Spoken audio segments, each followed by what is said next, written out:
Type of the loading, slenderness ratio और lateral reinforcement, इन सब के ऊपर डिपेंड होकर के हमारे पास डिफरेंट कैटेगरीज हैं कॉलम की, डिफरेंट क्लासिफिकेशंस हैं। तो depending upon the shape of the cross section, दिखाई कैसा दे रहा है, स्क्वायर कॉलम हो सकता है, उसकी जो है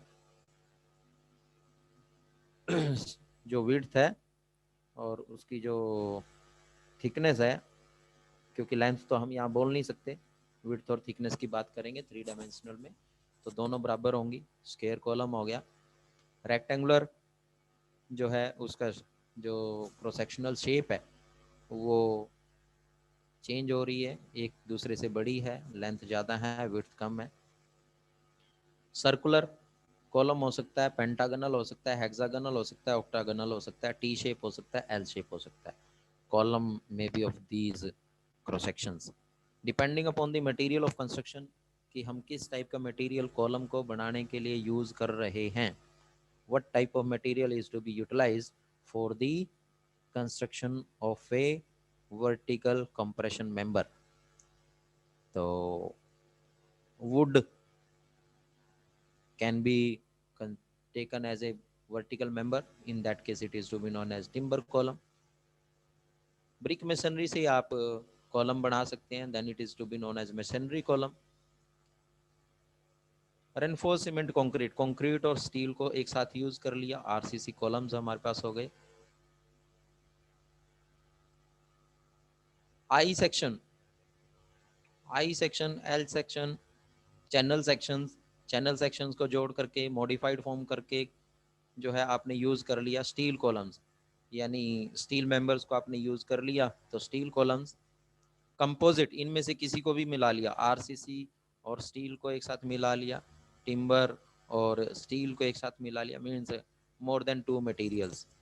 तो that is in this case I और एच सेक्शन को मिला रहे हैं, सी और सी सेक्शन को मिला रहे हैं, that is also to be known as composite sections या कंपोजिट कॉलम्स। भाई स्ट्रेंथ बहुत कम है आप लोगों की, 140 या 150 स्टूडेंट्स हैं शायद आप लोग, इसमें से केवल 40 स्टूडेंट्स क्लास लगा रहे हैं। सभी स्टूडेंट्स को बोलो क्लास लगाएं। हेलो, कोई सुन रहा है मेरी यस बात? सर। सारे स्टूडेंट्स को बोलो क्लास लगाएं, ये बहुत कम अटेंडेंस जा रही है। We are going to detain the students, और हमने लगभग 15 से 20 स्टूडेंट्स को कल लिस्ट बनाई है, उनको डिटेन किया जा रहा है। ये बता दो आप अपनी क्लास उसमें, अपने जो दोस्त हैं उनको सबको फोन करके। Now depending upon the type of loading, axially loaded column हो सकता है, इसेंट्रिकली लोडेड कॉलम हो सकता है। अब इसेंट्रिकली लोडेड कॉलम्स के केस में, इसेंट्रिकली लोडेड कॉलम्स, अब पता नहीं इसने दिखाया कि नहीं दिखाया।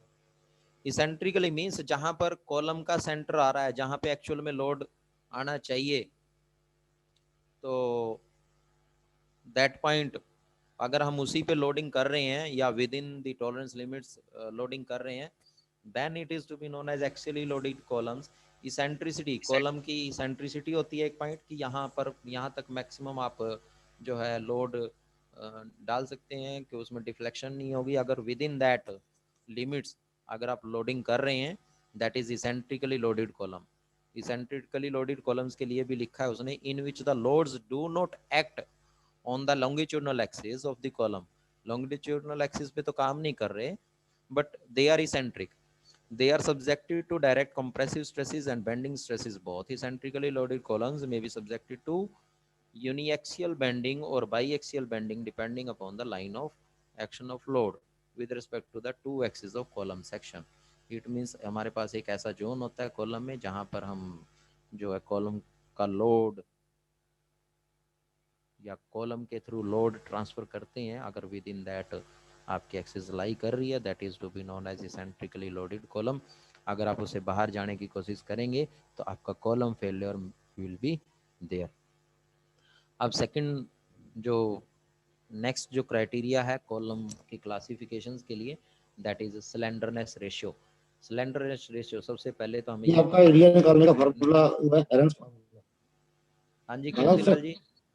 नहीं निकाला आपने? नहीं निकाला? हेरेंस हेलो। फार्मूला है एक।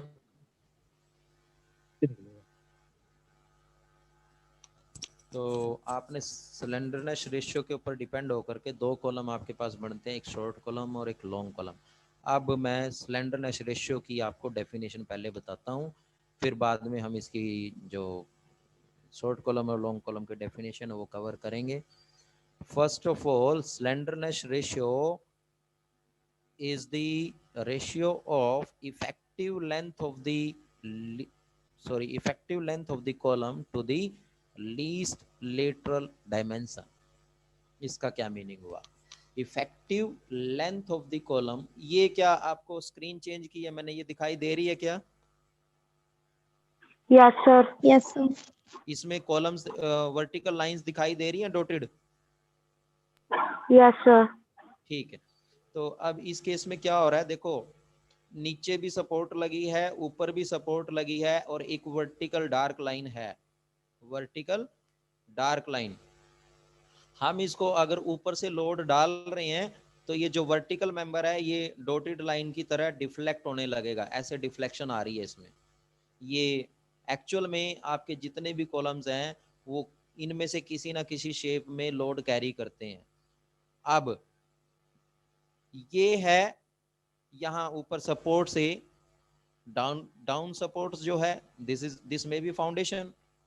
जो ऊपर वाली सपोर्ट है ये फर्स्ट फ्लोर हो सकता है, यानी छत हो सकती है आपकी पहली। अगर ये नीचे वाली पहली छत है तो ये दूसरी छत हो सकती है, कुछ भी आप कंसीडर कर लें। इट मीन्स ये फाउंडेशन एंड है और ये रूफ एंड है सिंगल स्टोरी बिल्डिंग के लिए। ये वर्टिकल कॉलम है, तो ये उसकी क्लियर लेंथ हुई कॉलम की, फाउंडेशन के ऊपर से यहां से और यहां तक क्लियर लेंथ। हाँ जी, समझ में आया सभी को? Yes sir. अब जब हम इसको लोड करेंगे, लोडिंग करेंगे, तो कंडीशन क्या हुई, ये डॉटेड लाइन में चेंज हो रहा है, डॉटेड लाइन में। अब ये दिस एंड, ऊपर के एंड से थोड़ा सा नीचे और नीचे के एंड से थोड़ा सा ऊपर, जहां से ये कर्व स्टार्ट हुआ है इस पॉइंट से लेकर के और नीचे वाले पॉइंट तक का, या नीचे वाले पॉइंट से लेकर के दिस ऊपर वाले पॉइंट तक, this is the length, effective length of the column which is responsible for to carry the load. This is to be known as effective length। हाँ जी, क्लियर है सभी को? Yes sir. Yes sir. तो this is to be known as effective length। इसीलिए उसने यहाँ पर क्या बोला है, slenderness ratio may be defined as the ratio of the effective length of the column to the least lateral dimension। अब उसकी least lateral dimension means अगर वो स्केयर कॉलम है तो आपके पास उसकी जो डायमेंशन है आप उसको इफेक्टिव लेंथ को उसकी डायमेंशन से डिवाइड कर दें, जो भी आपके पास रेशियो आएगा that is to be known as slenderness ratio. और स्लेंडरनेस रेशियो जो है यूनिट लेस क्वांटिटी है, क्योंकि इफेक्टिव लेंथ मीटर में है और लीस्ट लेटरल डायमेंशन भी मीटर में है, तो मीटर ने मीटर को आपस में कैंसिल कर दिया, इसलिए जो आपका स्लेंडरनेस रेशियो है दैट इज, वो क्या है, डायमेंशनलेस क्वांटिटी। तो depending upon the effective length we have the short column as well as long column. अब शॉर्ट कॉलम क्या होंगे? Short column means when the slenderness ratio of the column, slenderness ratio of the column is less than or equal to 12। In case of short column, the ratio or slenderness ratio is less than or equal to 12। Means effective length को जब आप least lateral dimension से divide करें, अगर इनका divisible, या यहां से जो आपके पास आंसर आ रहा है, if it is less than 12 और equal to 12 then it is short column। if the ratio is greater than 12 If the ratio is greater than 12, then it is to be known as long column, और इसको slender column भी बोलते हैं. Clear हुआ सभी को? Yes, sir. Yes, sir. Arun पाल, आशीष, आशुतोष, दीपक, है कोई या फोन रख के गायब है सब? Yes sir. कौन बोला? रजत, आशुतोष, प्रिंस सैनी, नीतीश मान, है कोई है यहाँ पे? Yes sir. कौन बोला? नाम बोला करो साथ में.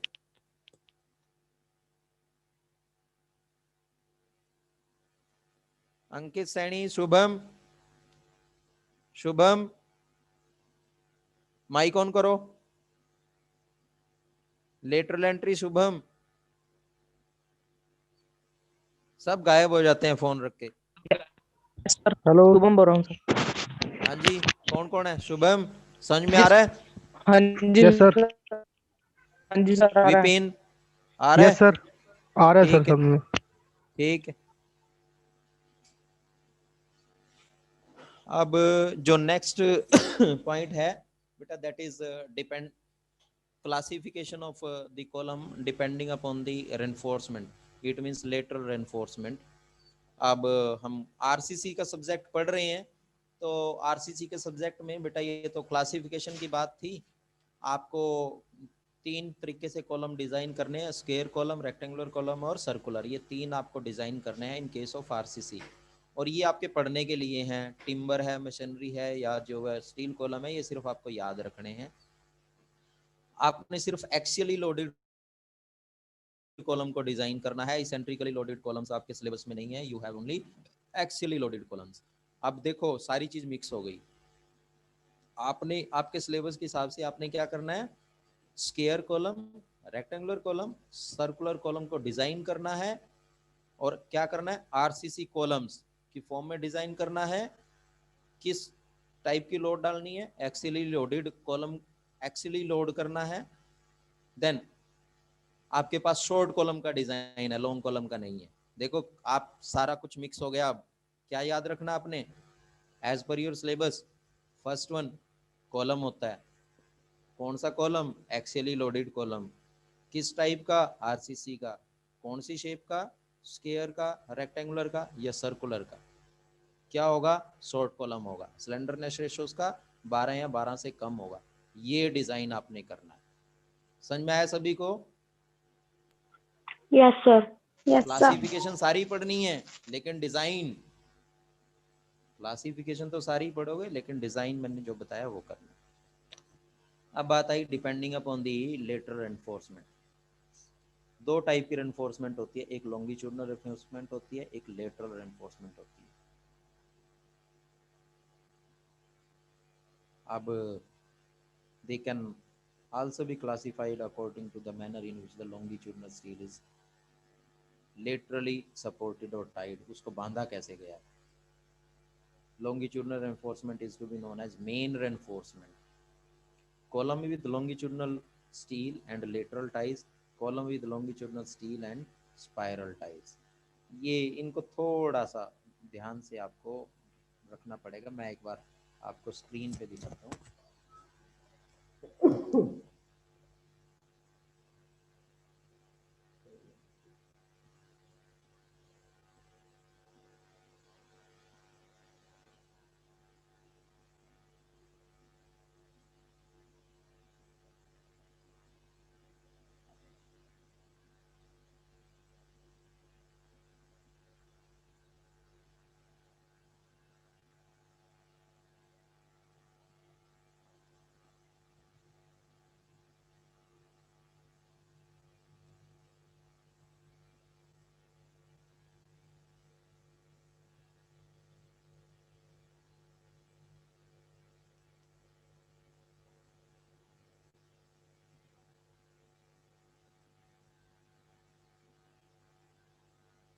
देखिए column with lateral reinforcement, lateral ties. Screen दिखाई दे रही है अभी?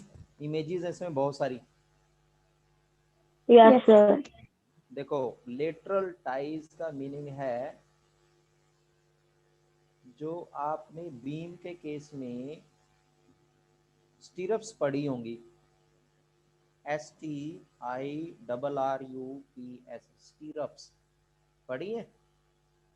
मैडम ने पढ़ा है? हाँ जी सर। चलो, अब मैडम ने जो स्टीरप्स पढ़ाई थी वो इसी तरीके से दिखाई होंगी ना, ये जो मैं कर्सर घुमा रहा हूँ ये वाली, ऐसे ऐसे दिखाई दे रही होंगी ना वो, ये वाली। Yes, sir. चलो, ये फिगर किसी को सबको दिखाई दे रही है? ये वाली बड़ी कर दी मैंने। Yes sir. अब देखो, इस केस में आपने बीम जो है उसको वर्टिकली डिजाइन कर लो, तो स्टीरअप जो बीम में स्टीरअप है वो यहाँ पे क्या बन गई? टाइज। आई समझ? Yes, sir. Yes sir.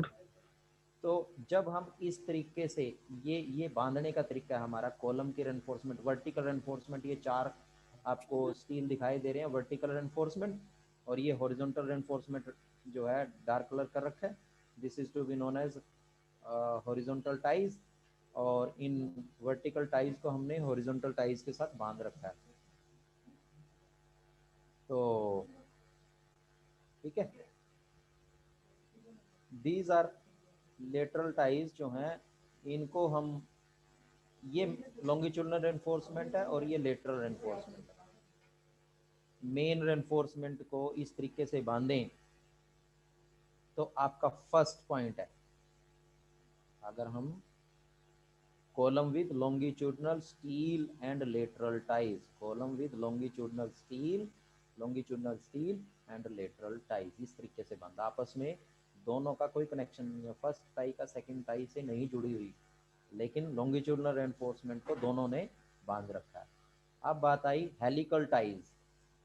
Helical ties, helical ties जो हैं वो एक स्प्रिंग की तरह होती हैं, वो एक स्प्रिंग की तरह काम करती हैं। क्लियर हो गया सभी को? ये देखो, Yes, sir. ये Yes, sir. क्लियर हो रहा है? ये स्प्रिंग की तरह काम कर रहा है ना, और रेनफोर्समेंट को बांध रहे हैं हम लोग, तो this is to be known as helical ties. तो ये क्लासिफिकेशन है आपके पास जो क्लासिफिकेशन आपने पढ़नी थी।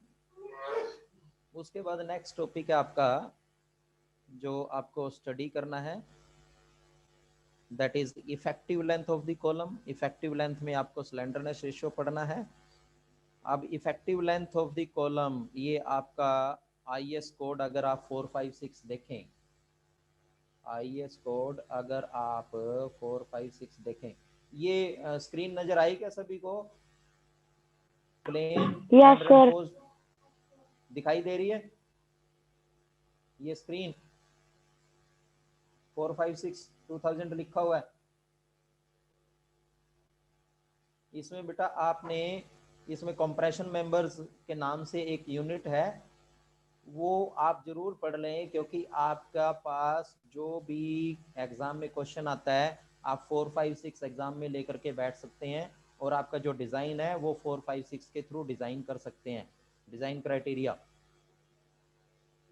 मैं बार बार बोल रहा हूँ, पिछली बार भी, ये देखो कंप्रेशन मेंबर्स आया, और पेज नंबर 42, इसका पेज नंबर 42 आप सर्च कर लें, या पेज नंबर 42 पे चले जाएं एक बार, और पेज नंबर 42 आपके पास क्लियर कट लिखा हुआ है, स्लेंडर लिमिट्स फॉर कॉलम्स, यानी effective length of compression member, ये लिखा हुआ है, यहाँ डेफिनेशन ही लिखी हुई है,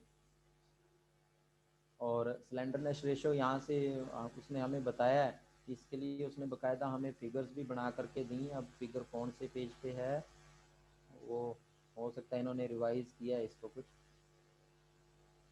दी है कि नहीं दी।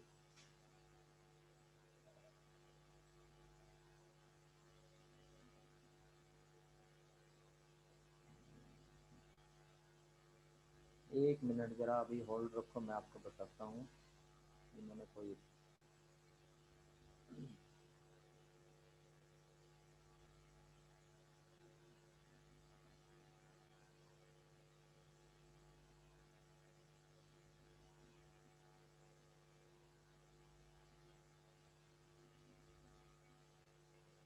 ये टाइज उसने हमें बताई हैं, टाइज कैसे बांधते हैं।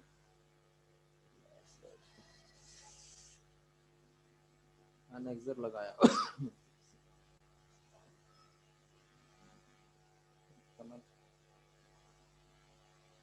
चलो, इफेक्टिव लेंथ क्लियर हो गया सभी को। Effective length of the column होता क्या है? हाँ जी, effective length of the column. Yes sir. अब अगर आपको effective length of the column clear है, अब उसके लिए कुछ कुछ पॉइंट्स हैं जो आपको याद रखने पड़ेंगे। Effective length of the column always depend upon the end conditions. Effective length of the column always depends upon the end conditions.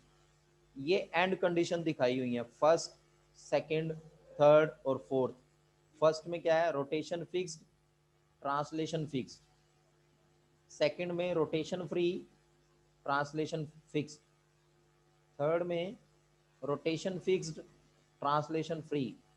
Fourth में rotation free, translation free. It means, ये देखो यहाँ पे दिखाई हुई है नीचे और ऊपर। It means rotation fix, translation fix.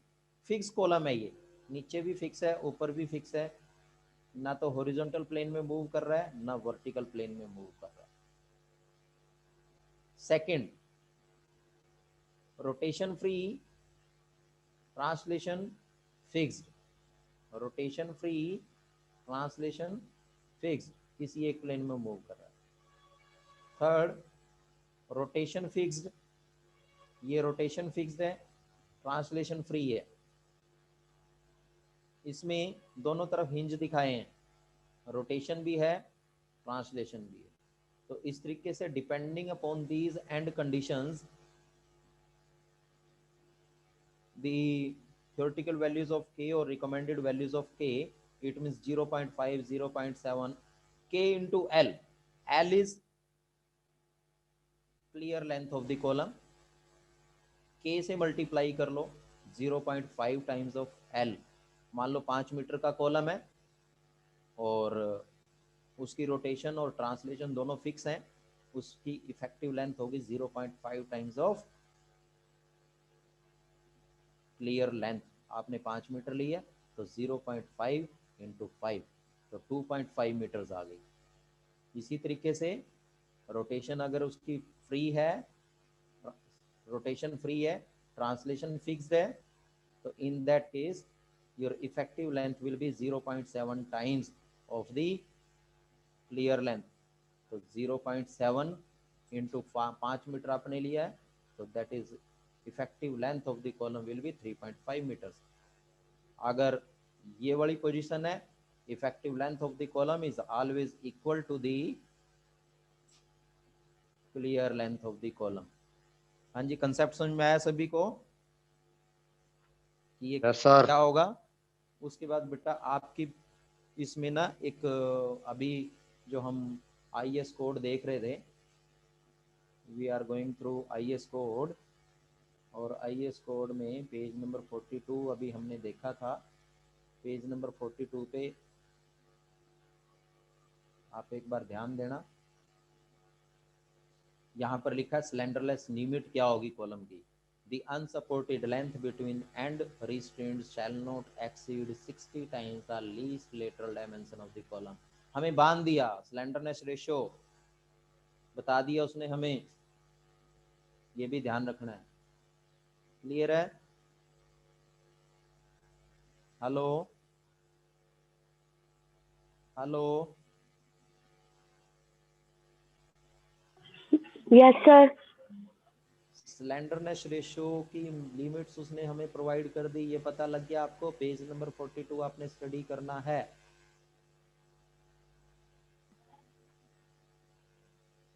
Clear है? अब किसी का कोई क्वेश्चन है इसमें, वो बताओ मेरे को। इन दिस वे आप ने जो एक्चुअली लोडेड कॉलम पढ़ना था RCC के केस में, square column, rectangular column, circular column और शॉर्ट कॉलम, इस केस में हमने लॉन्गिट्यूडनल एनफोर्समेंट क्या होती है और लेटरल एनफोर्समेंट क्या होती है ये हमने पढ़ ली, उसकी स्पेसिफिकेशन अभी रहती है। Effective length of the column और clear length of the column क्या होती है ये हमने पढ़ लिया। Slenderness ratio of the column क्या होगा और स्लेंडरनेस रेशियो किसके ऊपर डिपेंड करता है, कौन कौन सी एंड कंडीशंस के केस में क्या क्या वैल्यूज हमारे पास इफेक्टिव लेंथ की और स्लेंडरनेस रेशियो की आएंगी, वो हम ऑल स्टडी कर चुके हैं। Now in next class we will go for the assumptions.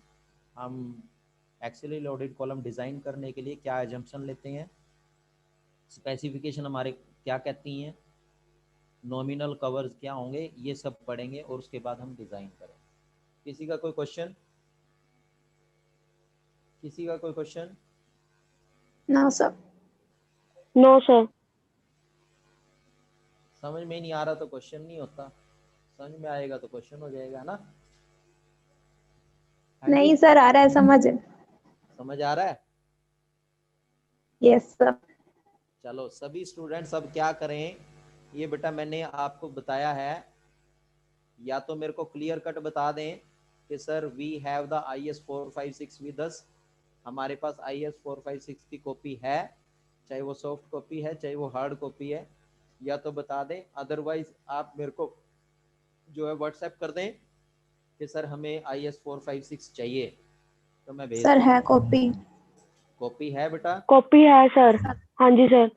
अच्छा कॉपी है तो बड़ी अच्छी बात है। अब आप इसमें एक क्लोज जरा ध्यान से देख लें, क्लोज नंबर 38 एंड 39, और मैं आपको पेज नंबर उसका भी बताता हूँ। Close number is 38 30,